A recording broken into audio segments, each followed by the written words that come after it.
Hi, my name is Mohammed Namirkul and I'm from Roots IVY Review Campus, Islamabad.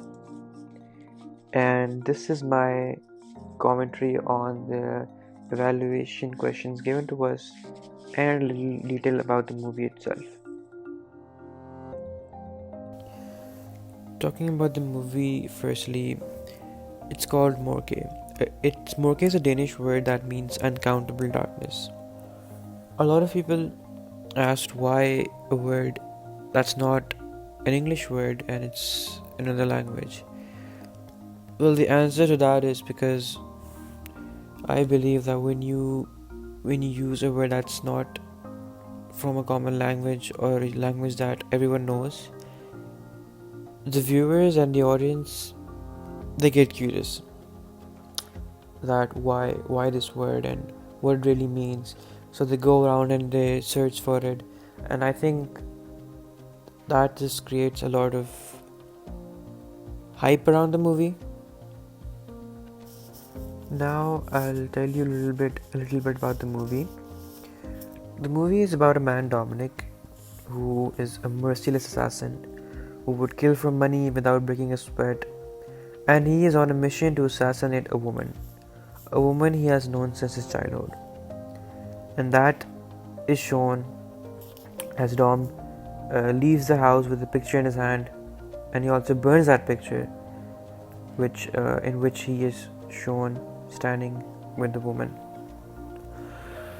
The story develops as the audience is left on a cliffhanger that what made Dom do this or who made him do this. Because in the middle, when he's leaving the house, we can hear a phone call of Dom talking to someone, and in that phone call, we hear him say that it's done. Who's next? That shows that no matter what, Dom would have never rejected the offer of killing his own friend. This movie is inspired by many movies that I've seen in my entire life, because I'm a very observant person, and in every movie that I watch, I make sure that I absorb the most that I can. So the main inspiration I would say is the Hitman series. Even though my character is not bald or does not wear a red tie, but you get the same vibes from the character's attire, from Dom's attire. And other than that, the story and the way the story is portrayed, I got that inspiration from the Bourne Ultimatum and the other parts of the series. And other than that, there were a lot of other inspirations, but they were from different genres as well, because this is something that you can use in other genres as well. Talking about inspirations for the film that I made, I would say an honorary mention would go to Leon the Professional, and that is only because the main character in Leon the Professional, he relates to my main character Dom because of his attire and his motive. But obviously my character does not show a soft side, and but one specific thing I would like to point out is that the plots are very different to each other, but you can still feel the same vibe in both of the movies, even though mine was just a film opening for 2 minutes and 15 seconds to be precise, but you still get the same vibe from both of the movies. My film opens with a very dark theme, but the music that I used was very mellow song, and a lot of people were curious and criticized me for using that song. But there's a very logical explanation for that, and the song was used because if you look at from the killer's perspective, Dom's perspective, the world is still beautiful and normal for him, and that is why I used such a soft and mellow song in this situation. And I think it shows great contrast in the situation and the song. And a lot of people didn't really understand the concept and the reason behind this, but few of them did, and the explanation was just the way I wanted it to be. But sometimes everyone has different perspectives, and I think that is why it was a little hard for some of them to understand the main reason behind this song. The song that I used in this film was also to show how unfazed and unbothered Dom is while he's doing his task, and it's an also complete contrast of the color psychology and the color grading and the mise-en-scène as well. As you can see, the body that he's dragging is also wearing a white shirt, as white it represents peace. But on the other hand, Dom himself is wearing a full black attire with a black coat, with black boots and the black jeans and a black aviator shade. And I think this contrast is notable by the audience as well. And now moving towards the evaluative questions that were given to us students. And the first one is, how does your product use or challenge conventions, or how does it represent social groups or issues? The film opens with a dark theme and a mellow song, showing the contrast as we see a person dragging a body. The villain antagonist is a merciless assassin. As I mentioned before, Dom is a merciless assassin, and he is on a mission and a task to murder his own friend. The murder, as shown as he dragging the body towards the bathtub, takes place in a very huge house, and you can see that even Dom arrives in a very fancy Mercedes, and even the person that is murdered, the woman, you can see that she lives in a very fancy and a huge house. So this shows that how things are so nasty and so unethical in the elite class, and everyone thinks about themselves and their own benefit. And I also think that this happens in every class, but there's a specific level in the elite class, and I'm pretty sure everyone knows that. And I believe this is because when you're rich and when you're in the upper class, you have access to everything, and to one up the other person, you can do anything in the world. And since Tom was just thinking about his own benefit and his own profit from this situation, he shows no mercy in killing his own friend. But as you can see, he is totally unbothered by the fact that he had to kill his own friend that he known for such a long time. His eyes and his reaction, it was all dull. Which is why the music that I used in this 2-minute film opening scene shows that it is not bothering him, and the world is still a beautiful and wonderful place in his eyes. And it's obviously in complete contrast from the situation. As we know, and I just mentioned, that the person that Dom killed was actually an old friend. I think the main thing that is being highlighted from this situation is that disregard and misuse of power and loyalty in the higher elite class. And this is usually shown in many films as well, where people are forced and threatened to kill their loved ones. This is usually done by drug lords or people with a lot of dark businesses and a lot of black money and stuff like that. So I think that this perception about people like drug lords, this creates curiosity among the viewers that watch this, that okay, what if Dom was told by some person to do this. It also represents the primary social group, that is our workplace and the relations we establish over there.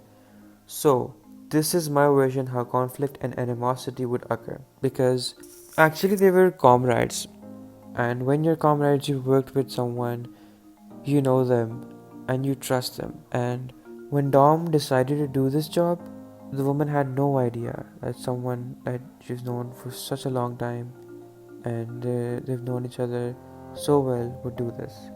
So this just shatters the concept of true friendship. Morkeh also sheds light on pursuit of self-interest as a priority in all social groups. This was clearly seen as the man, Dom, kills for money, but in simpler words, every person is for themselves and always think about their interest. And that is actually a very, very important fact, and it is a life lesson for everyone. That was the evaluative answer to question number 1, and now we move to the second question. The second question is, how does your product engage with audiences and how would it be distributed as a real media text? So I'll start off with what type of audience I want to target. As blood can be disturbing for everyone, I decided to keep the rating PG-18, as blood is used and smoking has been used as well. And the actor himself does not promote smoking at all, but just for the shoot he was requested by me, even though I don't support as well. But a psychopath killer, I mean smoking is nothing for a person that could do something so brutal. And I used a knife in the first concept, but I then decided to remove it because I wanted some things to be very subtle and hidden, so that a sense of curiosity is created within the people that are watching it. And I asked a few of my friends that if this was a good decision or not, and some of them were very happy that I decided to do that and not give away everything in the first 2 minutes of the film. When it was time for marketing and promotion, I used my Instagram, YouTube, and even Facebook. And since the end of December, I have been posting posters, concepts, BTS, and a teaser concepts as well, 2 of them actually. And I was surprised to see that it had a lot of good response too. And I was really surprised to see that it had a positive response, and a lot of my friends and my followers liked it. And I think that social media has the power to help you reach every corner of this globe, and it is the most dominating and effective form of communication and promotion in terms of media, and which is why I think my film had a positive response. And by positive I mean when I posted the film in under 4 days, it crossed 1,000 views on my Instagram and around 30 plus comments, and I was really happy. And this is because that meant that the people and the audience that I wanted to target, they were engaging and they liked my movie. When it came to the final project, I used YouTube, where I created a channel under my name, and then I shared links with my friends and family so that I can get their opinion and get their reviews on it. As the director and the DOP, since it was an individual product, I wanted the audience to feel uneasy but curious and suspicious as well, which is why I used a tracking shot as the murder opening shot, in which the body is being dragged. And in that shot you can see that the light is from an angle that just produces a claustrophobic effect. And with that, I used a black and white filter and low saturation to show a dark side, as it turns back to color when he's done with the job. But I think that every viewer will have different perceptions to it. But I believe the hype engagement for this will be huge, and it has been, in my opinion. Many understood this concept when I got my feedback and my reviews from my friends and family, and some of them were a bit confused why I used this black and white transition, but they got the point when I explained it to them. In terms of budgeting, I made sure I did not spend a lot, because that, in my opinion, brings less satisfaction to me, because then most of the things and most of the props you're just buying them and you're just giving money to someone. And I believe that at such a small scale, one should create their own props and manage the light from somewhere. And that is why my budget for the film was around 3 to 4 thousand, and it was a 3-day shoot on separate with gaps. And I believe I could have managed it on a lower budget, but I believe that filming and completing the project at such a low budget can be an inspiration or a motivation to start from scratch. And some of my fellow filmmakers and my friends, they approached me, and they were actually shocked how I managed to complete this project on this budget. And I believe that a camera and a laptop and a brilliant mind and a story is all you need. The film, as you can see, has a slow but very vivid and powerful start. Despite this, the end was still left to be a cliffhanger, letting the audience decide what is going to happen, and how Dom plans to kill more people, and how he plans to get away with this, and why he did it in the first place. And now towards the third question, that is, how did your production skills develop throughout this project?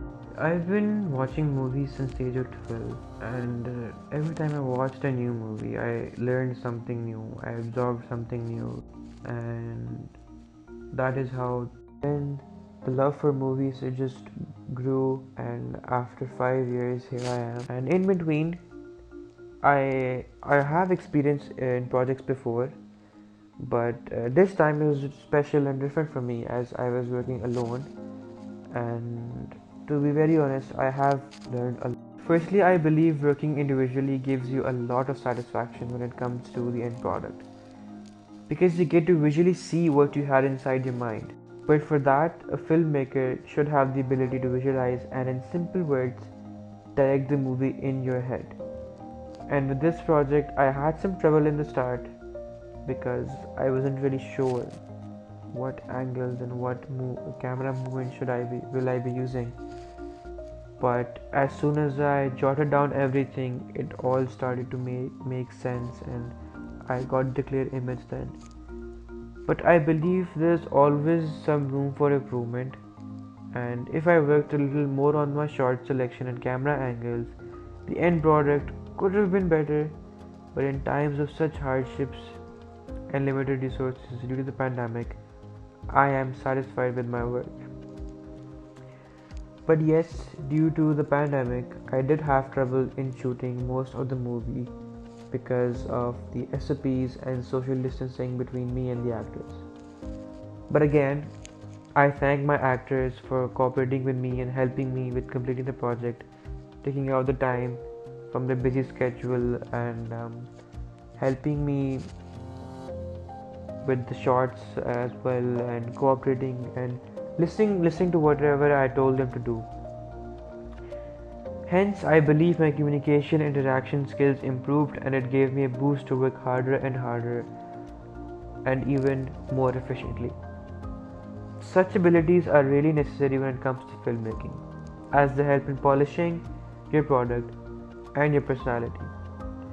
Other than that, I searched for tips and tricks for the editing software I use, which was Final Cut Pro. This idea was very useful and I got a lot of editing tips from YouTube tutorials.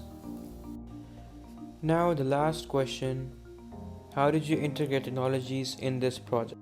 As this project was very close to my heart because I was doing everything in this project by myself, from the storyboard, the plot, and all the visualizing was done by myself. I tried to use the best technology and equipment I could get my hands on. Producing and creating this film required a lot of research and planning, especially when I had to do it all alone. I also had to research on what gear and equipment I should be using and how I should be using, especially the camera lenses and light. In this age of social media, creating a movie that stands out is not easy. For this, the film should be either unique, have an outstanding plot, or amazing actors. There are many inspiring artists who work as harder as the others do, but only some create movies that stand out. Keeping this in mind, I did not go with the mainstream plot because that immediately sucks the interest out of the viewer. I went through other short movies online to get an idea what people watch. When it was time to shoot, I surveyed cameras and lenses because I wanted the best. Since I had low light scenes, I had to be very specific. I used a Sigma 50mm art lens with my Nikon D5300 with the kit lens 1855mm. I used the 50mm to focus the emotion of the character in multiple shots. The kit lens was for wider shots such as the opening shot of the car, but for that I also used the Zion gimbal too. This was to get a really stable shot as I had trouble hand stabilizing it. Now the most important thing to me was the light. We really don't see it, but light is really important for any type or any genre. Surprisingly, at least all the indoor shots are done with external lights. Therefore, I used a Godox 8600 with a softbox. I made sure it was in place of the light motivation, which was the window on the left side. I learned a lot about placement and height of light from YouTube. As you can see, it worked pretty well in the film. But I believe a little more research and thinking could have enhanced the shot. When it came down to editing, I decided to use Final Cut Pro since it worked efficiently on my MacBook. Many people asked me this question, that why I was not using Premiere Pro and why I decided to use Final Cut Pro.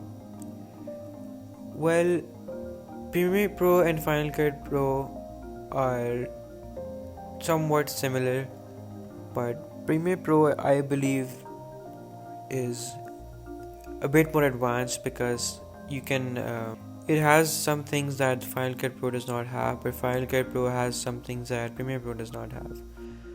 And since my color grading was manual and I did not use any LUTs, I decided this was one of the reasons why I decided to use Final Cut Pro.